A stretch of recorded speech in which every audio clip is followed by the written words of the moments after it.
like, I'm not Jesus. That's a word. And I gotta let Jesus be Jesus in their life. And so, do I want to see you grow? Absolutely. But you're not my project. That's right. Let's go. Oh, you're not something for me to work on. Like, the Lord is the only one who's going to work in your life. And so I want to be encouraging. I want to be real. I want to be, be a good communicator. Yeah. But I don't ever want to let my pride get so inflated that I think that I can actually change the state of your heart. Jesus is that friend. Yeah.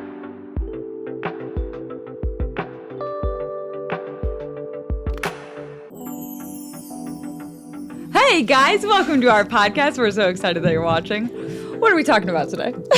I actually don't know. What are we talking about? Joke's on you. About friendship. We are. We're talking about they threw me in last minute. What it looks like to be a good friend. Yes. Awesome. Which y'all are both really incredible friends, so this is really sweet. I'm gonna I try.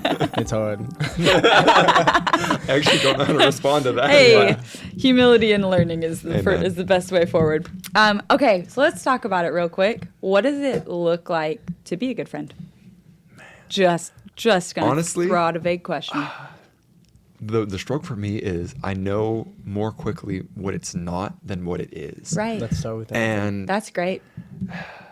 I think it's easy to talk about what it's not, but I feel like that's such a good question about asking actually what it is, because I can point at things and say, well, it's not being used as an asset, and it's not, it's not an emotional crutch, and it's not all these things, but it's like, okay, well then, what is it? And like somebody else has got to start on that, because I know so much of what it's not. Right. Come on. on. But to actually nail down what it is and to put a positive spin on it and be like, actually, like, I've seen so many examples of like friendships that started off good and then turned bad. Come on. But how can we have friendship that's honoring to the Lord?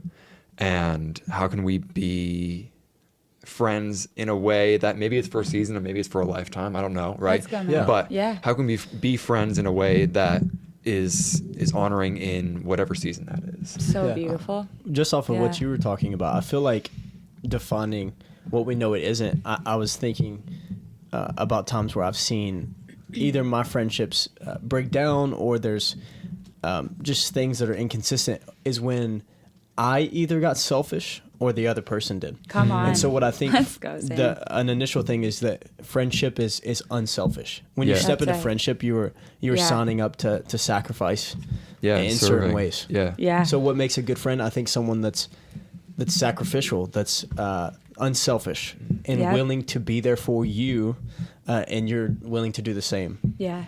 Come on. That's seriously so good. Wow.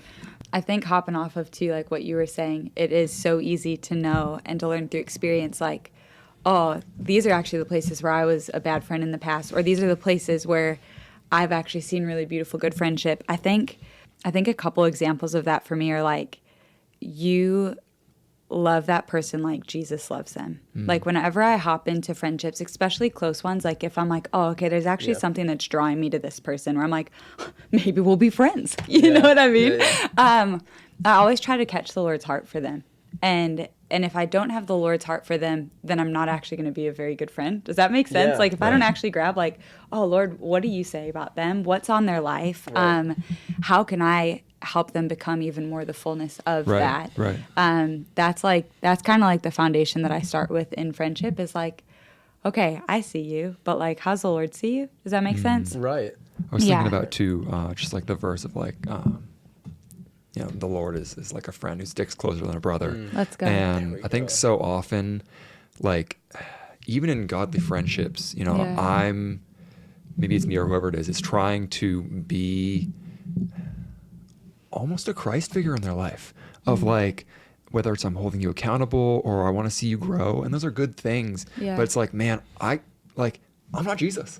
That's a word. And I gotta let Jesus be Jesus in their life. And so do I want to see you grow? Absolutely. But you're not my project. That's right. Let's go. Oh, you're not something for me to work on. Like the Lord is the only one who's going to work in your life. And so I want to be encouraging. I want to be real. I want to be, be a good communicator, but I don't ever want to let my pride get so inflated that I think that I can actually change the state of your heart. Jesus is that friend. Yes. And it's kind of cliche of like, oh, like who are people in the Bible that like show good friendships, but like it's Jesus. Yeah. That's it right. Really is. Literally, yeah. And like, That's good. yeah, there are other examples that I love to pull out. I mean, I was looking at, Paul and Timothy of like, exactly. Oh, let's go. that's another cool example, but man, it's Jesus. That's it. And I got to let Jesus be Come my on. friend's closest friend. Yes. Oh, And let's not think go. that I'm going to take that space. you know? Yeah. Oh, that's so good. Like the way to be the best friend that you could be is to lead them to the best friend that there is. Yeah. Right? Oh, it's Which I so think good. I love what we were Yeah. like Jess talks about sometimes is like, man, somebody will bring something to me. Yeah. And I can certainly listen, and maybe I can even offer something. Yeah. But I love what she says of like, man, you got to go to the Lord first with that. You got to go to the Holy Spirit with that. Yeah. And like, yeah, the Holy Spirit can certainly speak through my friends. Yeah. But it's like, okay, if I'm going to my friends first, when I'm in a time of struggle or even in a time of rejoicing, like I want to rejoice with the Lord first, Right. That's and I beautiful. want to go to the Lord, and I'm not the best at that, but I think that like a good friend is going to point me to the cross, Yeah. Come and on. to the Holy Spirit, and Jesus. be That's like, right. Yeah. man, like he's the friend that sticks closer to the brother. There we That's go. right. I love that you keep saying that because we're really identifying that we're removing pride out of the equation when we say, I'm not your savior. Right. on. And when I come to friendship, I'm not taking a leadership mentality. I'm not That's taking it. a role Let's of go. mentorship. I'm coming into a place of submitting openness and vulnerability. We talked about that in a more recent podcast. But I think that when we're looking at the Bible, most friendships we see are familial.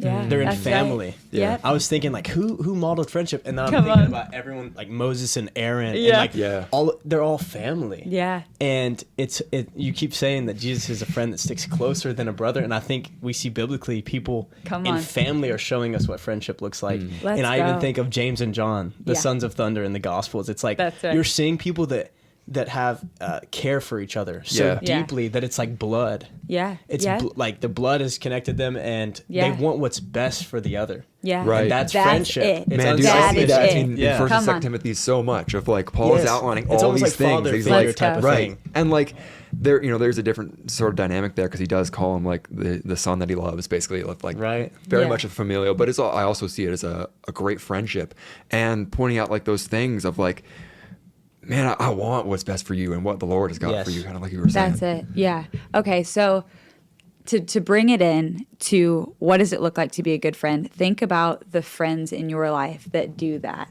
Like that are like, okay, we want the best for you. Like I know for me, communication is a huge thing whenever it comes to friendship. Communication's a huge thing. Knowing that if they have something to say, they're going to come straight to me. They're not gonna they're not gonna spin around other places. Yeah. That they believe in my life. You know, that's like, Yeah. okay, that makes a good friend and that I believe in their life. What are a couple other like just quick pop off things that you might think of there? I feel like with that, like they see what the Lord is doing in your life. Yeah. That's You know, I feel like that's similar to what you were saying. Yeah. But like I don't know, there's just some people where it's like you just can tell what the Lord is doing in their life and how he's working. Yeah. And I feel like that gives me a good space to actually then take a step back and be like, yeah, the Lord's got this. And so Yeah. then I want to encourage that. But like when I Yeah. can see what the Lord is doing in somebody's life, Come on. it just opens that door for me to be like a good friend in that space. You know? I love that. Yeah, to champion them and Yeah, also exactly. give them the space That's the word I was looking for, to to champion them. Yeah. float and be and It is like being championed on. I think support, like knowing that you can be open and honest and weak in front of people, that's a huge one. and Let's that go. you're received and also uplifted. Yep. Yeah. You know, I think I have a lot of great people that I've been surrounded with, but I have a few guys that I consider like brothers to me, Come on. and I can pinpoint moments where I was at my weakest or I was going through the toughest seasons, and that's when their support was the most increased. Right. Yes, and you should take notice and inventory of that in your life when you're experiencing things and you're going through almost your weakest stages. Who are the people that are raising you up higher and higher and higher? And seeing what Jesus is doing at the same time. And so who are the ones that are staying close? Especially for guys. Like, come on. I feel like women do pretty well of like being real with each other, but guys don't seem to do well, especially with like being weak. And like, let's go. To have guys that is safe, that they're gonna lift you up, that they're gonna speak words of truth into your life, they're gonna point you back to the Lord. Like that is such a blessing. Like, and we don't want to do that with everybody. You know, I think we talked about in a previous episode of like, okay, being careful about who I get, emotionally naked with. But it's I feel like it's so important for guys to have those people, because otherwise culture kind of wants to tell them, you got to be an individualist. You got to be strong. Right. You got to pick yourself up by your bootstraps. Aggressive. If you're going through something, that's on you. Red pill content, like it's just like, it's not good. It's not healthy. Come on. And, but not like that they're going to let you like wallow in that space. Exactly. But to have guys, that's such a blessing. That to have guys you can be real with, and they're gonna lift you up in the spirit is so huge. Yeah, Jesus showed us that. Oh yeah, that's right. Oh yeah, it's the thing of him modeling what it looks like to be the greatest friend that there ever was. Yeah, is that he showed every side of his humanity. Yeah, that's right, and his weakness. Yeah, and I'm just like, this man sat down and washed all 12 of the disciples' feet. Like, it's servant-hearted, but it's also showing like the humility that comes with being a person and a human. And I think in friendship, if we're not putting our foot forward to be weak and vulnerable and transparent with people, then we don't have friendship. That's right. Know? Yep. Oh, and so not just what makes a good friend, but I think it's like it is what defines friendship in general. Yeah. Is that humility. Yeah. Yeah. And that willingness to be known, not when you're just wrapped up in shiny. I think that's something for me, probably similar guys too, where it's like, gosh, I would let friends in whenever it was like I was all good because I actually solved things with the Lord already, right? But like the other beautiful part that I've learned in friendship is allowing them into my moments of weakness when it's actually not really beautiful and I really don't have much to give. But that is a place where I found the deepest friendship and also the deepest healing, is because I'm like, okay, like you have the choice now. I'm gonna be vulnerable with you because you've shown me that it's safe, but you now have the choice to like be in this with me. Or if you dip out, that happens sometimes. Like betrayal is a real thing, abandonment's a real thing, that happens in friendship. But the ones that stay in the middle, it's like the ones that stay in your garden moments, those are friends. And I want to be the type of friend that when my friend is in the middle of their garden moment, that I stay with them, you know, not to make them stand up and hop on out of there right away, but that I'm with them. Right. I feel like, go ahead. No. What you got? That point, we sort of mentioned earlier about how there doesn't, like, we don't want to assume that like good friends are going to last forever. Oh, I love it. Come on. Yeah. And so you mentioned this sentiment of like, okay, when my friend is going through it, not the time to up and leave. That's a word. But what does it look like to healthfully exit? I mean, kind of. I don't know if I want to say it exactly like that, but that's kind of fair. Yeah. Of like, you know, like seasons change, and like, you know, I have friends that I grew up with that I'm not as close with now. Yeah. And that's okay. Yeah. Like what does it look like to like in a healthy way allow those things to change? You know, and when is it really reasonable? Good, Matt. Yeah. I think bringing them into it. Yeah. We're in Nashville now, and so living here and moving from the place that I was formerly, knowing that things are going to change in dynamic. Yeah. But here's the thing is the society that we live in, everything's online and social media has connected us in deeper ways. It's true. Without having to be face to face, but you cannot model true like selflessness and vulnerability and all the things we've mentioned already without being intentional. There's no in the moment. Proximity. It's like fill you in. Yeah. And so I think voicing that and that being communicated with them and hearing their side, but also bringing them into the decision.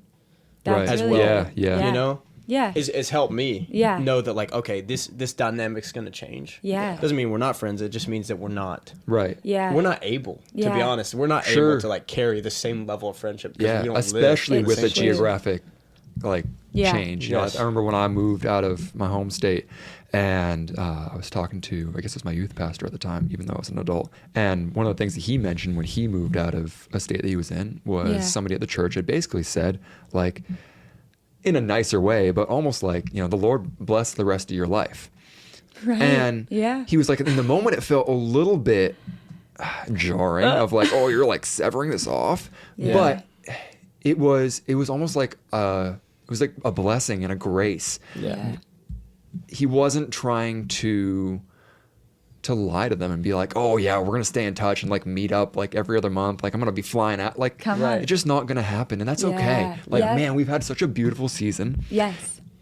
And the Lord has done so many good things, and I know He's gonna continue to do great things in your life. Yeah. But exactly like you were saying, Yes. it's gonna look different, and like we still love you. We Yes. still love you. I still care about you, but Yeah. it looks different, and that's okay. That's okay. Yeah, like that's good. Oh, it's so good. No, I just feel like, so there's like, I do really truly believe that you can overstay your season in friendships when you don't feel that shift, because sometimes it's geographic. Like sometimes it really is like, oh, we moved from a different town, but sometimes you're in the same space. Sure. The Lord's just shifting you to different places, people, seasons of life, whatever. But what a gift to be able to recognize when the season is shifting and say, hey, I feel this. Are you also feeling this? Instead of trying to stay in a season where it's shifting, but you're trying to cling to what's always been, right? And all of a sudden, it becomes this toxic, pain-filled thing that it didn't have to be. Right. It could have been like, gosh, thank you so much for what you did bring to my life. Yeah. Thank you so much for the season that we had. It's shifting now. What does that look like? Right. You know what I mean? And like communicating the expectations even in that.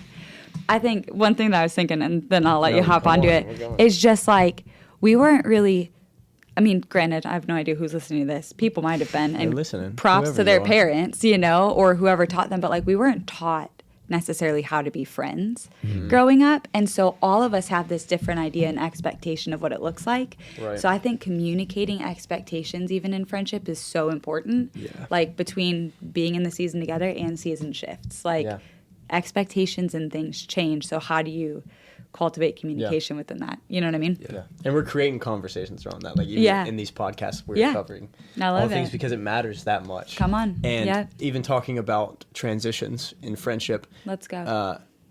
One of the things we were thinking about before even recording is that the moments in which we felt we were being a bad friend. Ooh, let's go. And most that I can identify are when I was holding on to what was formerly my that's friendships it. Yes, and community. That's it. Yep. And when I was stepping into new community and robbing my new community of my intentionality and friendship.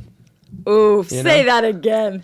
I'm just saying, that's really good. Yeah. I think that we hold on, and what's happening is we are not giving any intentionality to either party. Yeah. Right. So the transition period of time that we have with friends that we might have moved away from, and the people that we are now getting to interact with and come into community with, we're not being intentional because we're trying to tend. We're trying to tend to a garden that's hours and hours away, technically. I mean, I would almost, the same way, and I would almost take it as far as like, sometimes I look at myself in that situation, I'm like, man, am I doubting that the Lord is going to provide the people that I need in my life because I'm holding on to something in the past and I'm not like, Lord, grow my faith to understand that like you have given me such great community in the past. Exactly. And this is a new season, and I know that you're going to give me the right people in this season. Yeah. You know? So like it's okay if it's good if things shift from there to here. Come on. You know? Oh, it's so good.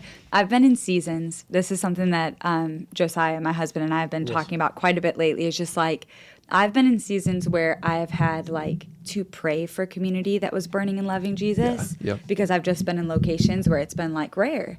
And now all of a sudden we moved to Franklin, Nashville, and there's so many incredible people that we could do life with. Right. Like an abundant amount. It's crazy. But our prayer recently has been like, okay, Lord, I want to be aligned with the people that you want me to be aligned with in this season. And like that has now become in all of these, like in the months, the past couple months, like a regular prayer. Like when a couple's like, hey, we want to do dinner with you, we're like, awesome.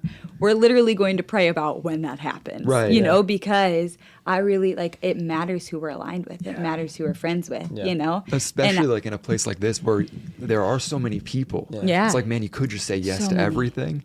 Yeah. And it's like, okay, well, I want, like, if the Lord is not leading me to grow deeper in this place, I want to do that respectfully. Yeah. But I want to listen to that. Yeah. Like, because I know that He knows what's best. That's right. Yeah. Okay. I want to somewhat wrap this up. There are two things that I want to talk about. What does it look like to receive feedback from community when they're saying, hey, you're not being an epic friend? Have y'all ever had that? Yeah. Wow. I don't have a great example. So if anybody has a better example, they can go first. But if not, I can go ahead. I also have a bad example. It's bad in like the right way.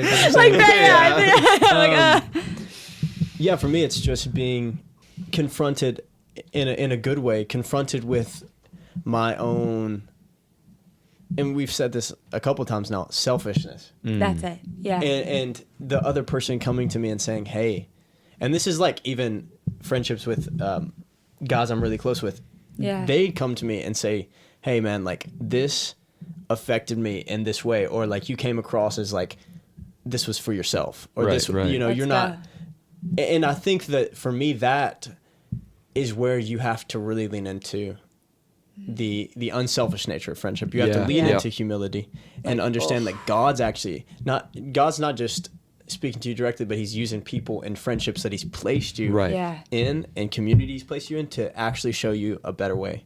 And show you heart health too. That's right. So when that person would come to me and say, hey, I think you're like operating in some selfishness, or I felt kind of slighted by you in this way, I take that to the Lord. That's right. And respond in a way that's like, okay, God, if this is happening in this friendship, then it's probably happening in other areas that I don't know. And what friendship does is it illuminates a lot. It does. It shows you a lot. And I think that's an example of when someone comes to me, I want to always receive it. I don't. It's the worst. That's the problem. I love that's it. been Come the on, problem with Sam. my friendships. Is like when they come to you, you have to be willing to see that it's an opportunity. It's an opportunity for you to be humble. It's an opportunity for you to grow. And actually give it to the Lord and look like Jesus. Let's in go. Friendship.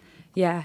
I think that's what I'm confronted. I think one thing that it just brought up in me that I was thinking of is I was like, I would rather have a friend come up to me and share that I hurt them, that something's wrong, that I did something, 100%. Than to go and talk about it with anybody else or to just disappear in pain and me not have a clue what happened. Right. I'm like, I would rather be that friend too. Like, gosh, I'd rather have the hard conversation than go to somebody else and be like, oh, so-and-so, let me tell you what they did, right? Like Proverbs, we were just talking about it before. Proverbs 16 says, like, a gossip can separate even the best of friends. Holy, I do not want to be that, you know? So with that, I'd be like, just please come tell me if something's wrong. That's you know what I mean? Like, that's truly what I want. And go for the connection point. Yeah, like you were saying, like learning not to let my pride flare up. That's it. When that happens, and understanding that, like, okay, but like grown in relational depth with these people. I know that they are not just out to get me. They're not saying this because they want to hurt me. That's right. They're saying this because they value our friendship, and something in the current state is not working, and they want to see that, restored. And so it's like, okay, I gotta allow myself to actually have humility and be like, okay, I gotta work on this. Lord, teach me how to work on the thing that they brought to my attention. Teach me how to be a better friend in that area. That's you grow right. either way. Right. Yep, that's you it. Grow either and way. that's the thing. And that's we are that's after the point, growing. Of someone coming and communicating to you. The point is growth, regardless of if they're right or wrong. That's right. You get a chance to like humble yourself, and that's always going to lead to growth. It's the truth. Yeah. All right, we're going to wrap this one up. But while we are, we're praying for your friendships. We feel the Lord so fierce over them. And a checklist that I'll go through on my own friendship sometimes is good old 1 Corinthians 13. And it's like, all right, Lord, in my friendships, Am I being patient? Am I being kind? Is there jealousy? Is there boastfulness? Am I holding on to record of wrongs? That's just a checklist that I've been using lately for like so many of my relationships. So encourage you to use it. Thanks for listening. We can't wait to see you next time.